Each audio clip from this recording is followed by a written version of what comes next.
candles are burning low. One for each night they shed a sweet light to remind us of days long ago. Ah, c'est lourd, hein, tous ces livres là.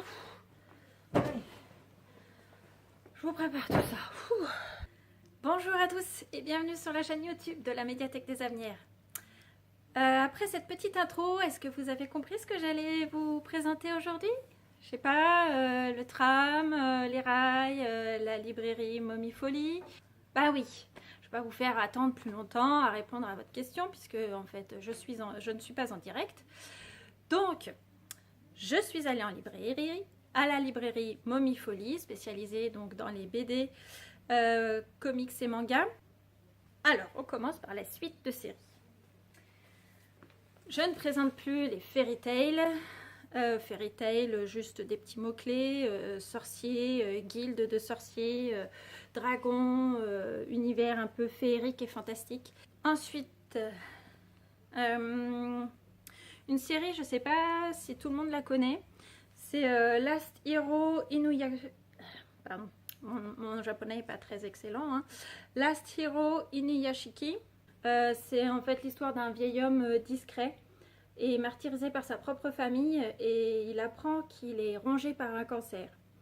Alors qu'il pense mourir, un accident lui offre un nouvel espoir. Donc là, au niveau des mots-clés, ça serait plutôt robot. Parce que je ne sais pas si vous voyez un peu les couvertures, mais oui, il y a pas mal de robotique et tout ça.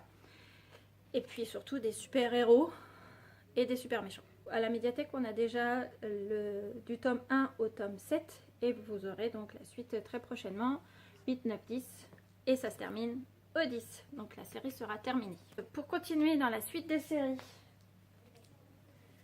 si vous ne la connaissez pas encore, celle-ci elle est vraiment géniale aussi. C'est le mari de mon frère. Je l'avais présenté dans une autre vidéo sur Facebook plutôt parce que le mari de mon frère fait partie de la sélection du prix Narizer dans la sélection des ados. C'est une série qui va être finie au tome 4, donc vous aurez la série complète. Et donc c'est l'histoire de Aishi qui élève seule sa fille Kana. Et un jour, leur quotidien est perturbé par l'arrivée de Mike Flanagan, qui n'est autre que le mari du frère de Yaichi. Et oui, Mike est homosexuel. C'est une fabuleuse histoire et je vous invite vraiment à la découvrir. Donc, en commençant par le tome 1, bien sûr, 2, et puis 3. Je vais y arriver. 2, 3, 4. Voilà. Nous passons ensuite aux nouveautés. Pour les plus jeunes, voici Cosmic Girl, écrit par Lunlun Yamamoto aux éditions Nobinobi. Cette histoire, ce tome 1 en tout cas, raconte l'histoire de Corona, une jeune fille populaire dans son école. Elle veut sympathiser avec une autre fille, Luna, qui est plutôt excentrique et assez solitaire. Elle se retrouve à être embrigadée dans la patrouille de l'espace. C'est très joyeux, c'est très coloré, pétillant et tout, donc je vous invite à le lire. Ensuite, pour les un peu plus moins jeunes, l'atelier des sorciers de Kamome Shirahama aux éditions Pika.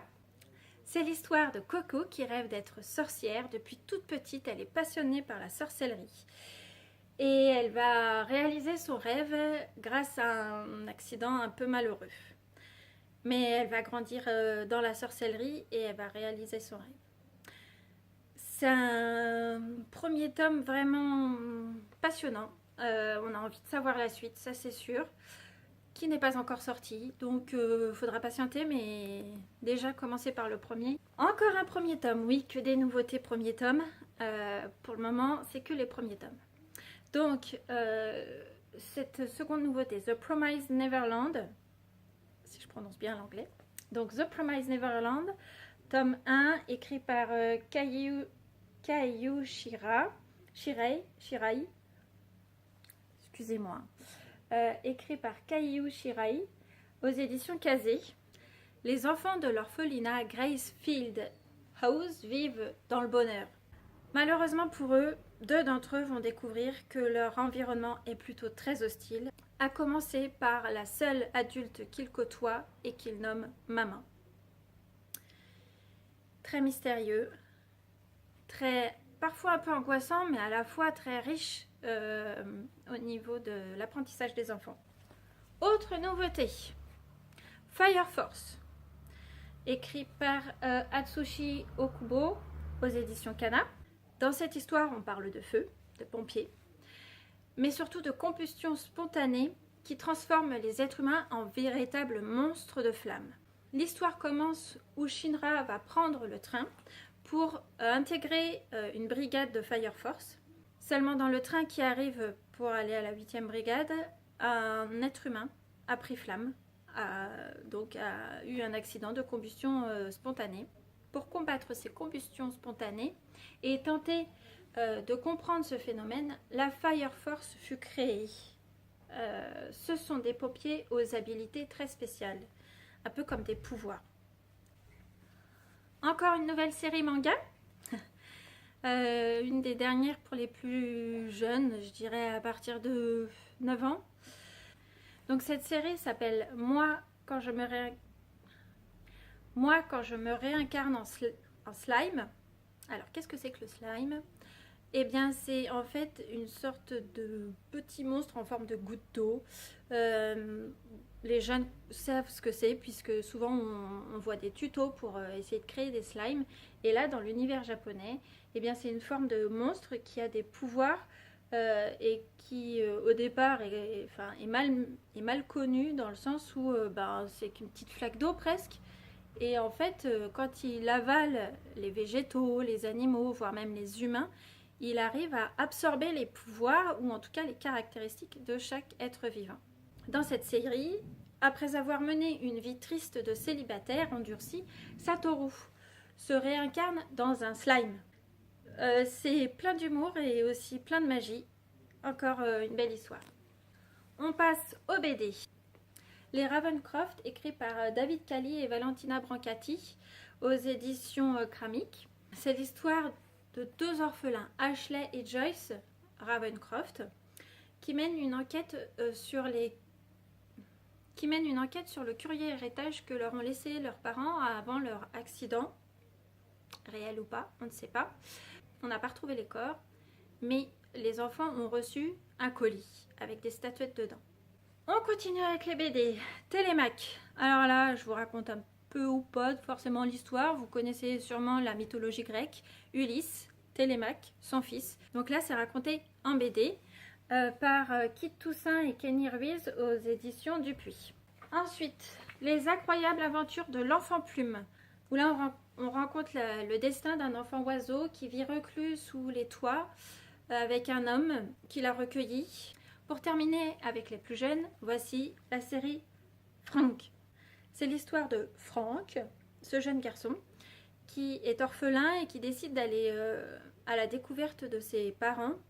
Il pensait qu'ils étaient morts et en fait il apprend au moment d'une adoption que ses parents ne seraient pas morts. Donc il a très envie d'aller les rencontrer et il se retrouve, on ne sait pas comment, ou en tout cas accidentellement, dans le monde de la préhistoire où les hommes préhistoriques et les animaux sont des créatures très particulières et surtout les hommes ne prononcent pas les voyelles. Donc il va falloir qu'ils décodent tout ça, qu'ils s'habituent à ce milieu particulier et c'est assez drôle. On passe à l'univers des ados. Nouvelle série manga en ado, Black Torch. C'est l'histoire d'un jeune homme. En voulant soigner un chat blessé, Jiro, donc ce jeune homme, prend en fait soin d'un démon qui va changer sa vie. Ensuite, la BD jeunesse qui a eu le prix d'Angoulême, La guerre de Catherine. C'est une BD qui est tirée du roman de Julia Billet. C'est l'histoire de Rachel qui vit en tant que pensionnaire à la maison de Sèvres. Pendant la Seconde Guerre mondiale, Rachel va devoir prendre le prénom de Catherine. Elle est passionnée par la photo. Et du fait que, en fait, c'est une juive qui a dû prendre un nom français, elle doit fuir sans cesse. Et grâce à sa passion, elle va voir la guerre autrement, ou en tout cas d'un autre point de vue, et va nous faire ce récit.